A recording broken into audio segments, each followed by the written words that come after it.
Oi gente, meu nome é Antônio e sejam muito bem-vindos a mais um Quarentena com o Dari. Bom, antes de começar a falar sobre o tema dessa semana, a gente vai fazer algumas atualizações sobre o que andou acontecendo nos últimos dias. Segundo a Organização Mundial da Saúde, o coronavírus ele desacelerou na Europa, no entretanto, ele vem se tornando cada vez mais comum na África. E em meio a toda essa pandemia, Rússia e OPEP acordam em diminuir a produção de petróleo. E ainda sobre a África, 3 dias antes do fim da epidemia do Ebola, mais um caso da doença registrado na República do Congo.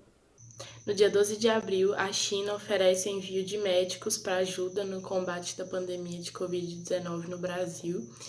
E a organização dos Jogos Olímpicos de Tóquio cogita e coloca em dúvida a realização dos Jogos, mesmo em 2021. E o tema que nós escolhemos trazer para o vídeo dessa semana foi governos populistas e suas fragilidades na crise do Covid-19. E para falar sobre esse assunto, nós convidamos o professor Moacir, que é doutor em Ciências Sociais. Olá, meus amigos do DARI, das Relações Internacionais. Aqui é o professor Moacir, do INCIS. Estou aqui para fazer um debate hoje com vocês sobre os efeitos do populismo na democracia nessa época da pandemia que a gente está vivendo. Então, primeiramente, queria fazer um agradecimento muito especial ao pessoal do DARI pelo convite, com muita saudade de todos vocês. Então, vamos começar do começo. O que é o conceito de populismo?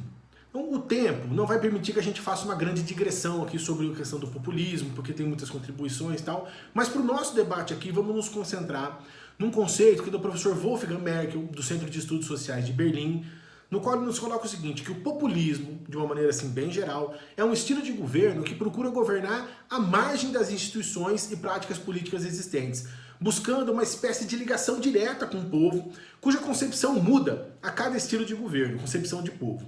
O professor Merkel nos fala de 3 elementos do populismo que a gente deve se apropriar bem.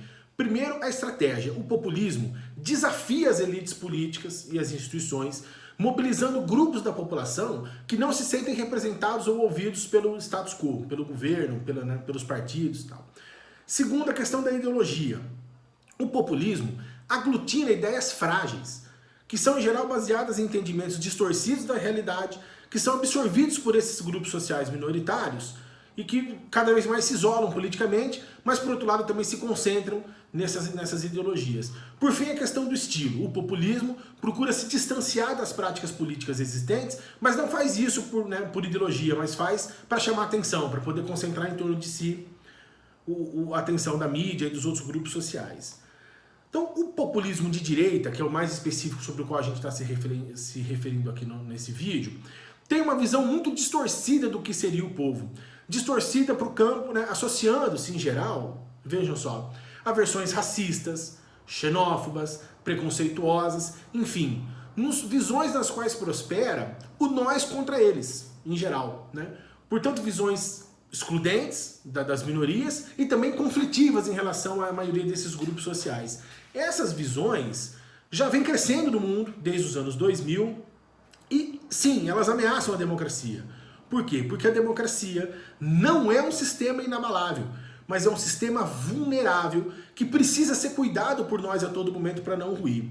O populismo encontrou essa falha do sistema democrático, encontrou uma espécie de brecha e explora esta falha buscando enfraquecer as instituições democráticas a todo tempo. Então, se a gente tomar um exemplo aqui do Brasil, como eles fazem isso? Briga com o Congresso, briga com o Supremo, briga com o governador, põe em dúvida a lisura das eleições, enfim, mina as bases da democracia institucional que a gente tem aqui, buscando, evidentemente, enfraquecer a democracia como um todo. Para agravar o nosso problema, a pandemia surgiu em um momento de instabilidade e de insegurança do mundo.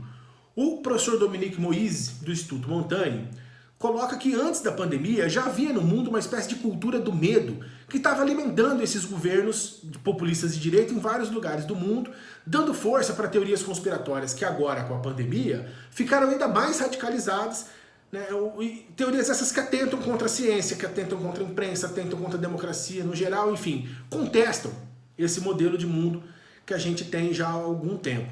Para ajudar, o Alain Touraine coloca mais um outro elemento. Para ajudar é a ironia, você entendeu, né? A pandemia surge num momento em que nós, humanidade, não sabemos o que fazer. Nós não temos uma estratégia traçada, não estávamos esperando por isso, não temos cura, não temos a dimensão de quantos contraíram, de quantos ainda vão contrair, enfim, a gente não sabe nada. Então, É uma época de muita incerteza e de muita insegurança social e política sobre o que vai acontecer, e isso tudo, evidentemente, agrava, né, ou ataca a democracia enquanto sistema. Dito isso, em que direções essa crise pode nos levar? Que é o que interessa aqui para o nosso debate. O professor Aisha Monk, da Universidade Johns Hopkins, deu uma entrevista recentemente na BBC e apresentou dois caminhos que eu queria apresentar aqui para vocês também para a gente debater.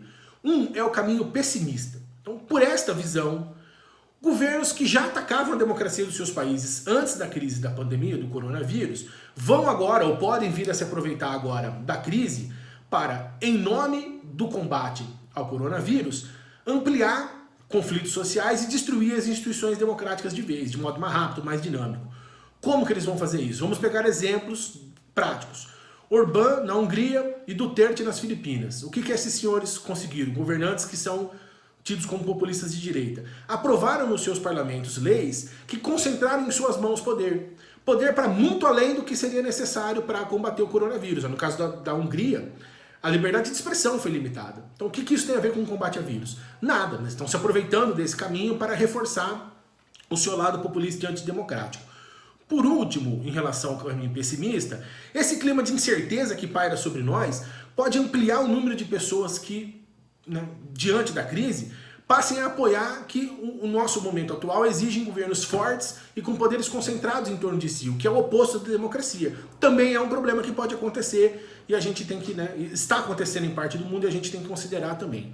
O caminho otimista, por outro lado, também precisa ser colocado para nós e também está em curso. Veja, o que a crise pode nos trazer de bom ao mesmo tempo? Também pode fazer com que a população perceba a importância das instituições democráticas na nossa vida. Da ciência, do Estado, das universidades, dos parlamentos, do judiciário, enfim. A crise também ajuda as pessoas a enxergarem melhor o papel dessas instituições democráticas nas nossas vidas e o quanto é equivocado negar a importância delas. Por fim, esse choque de realidade desses milhares de mortes, do desemprego, da crise social, de tudo que vai vir depois da crise, que a gente já está vivendo em partes agora, também pode ajudar a população a crescer a consciência sobre o quanto é ruim, ou quanto são ruins esses governos populistas de direita, e especialmente esses que negam as instituições, né, que negam a ciência, que negam a democracia. Então pode ajudar a crescer a consciência nesse sentido, desmistificando e desacreditando essa máquina de informações falsas e de propaganda populista que eles montaram em torno deles mesmos.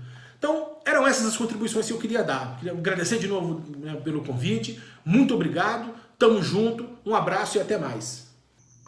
Obrigado por assistir. Siga o Dari nas redes sociais, se inscreva no nosso canal para não perder nenhum vídeo, nenhum conteúdo sobre a quarentena com o Dari. Um beijo e até o próximo.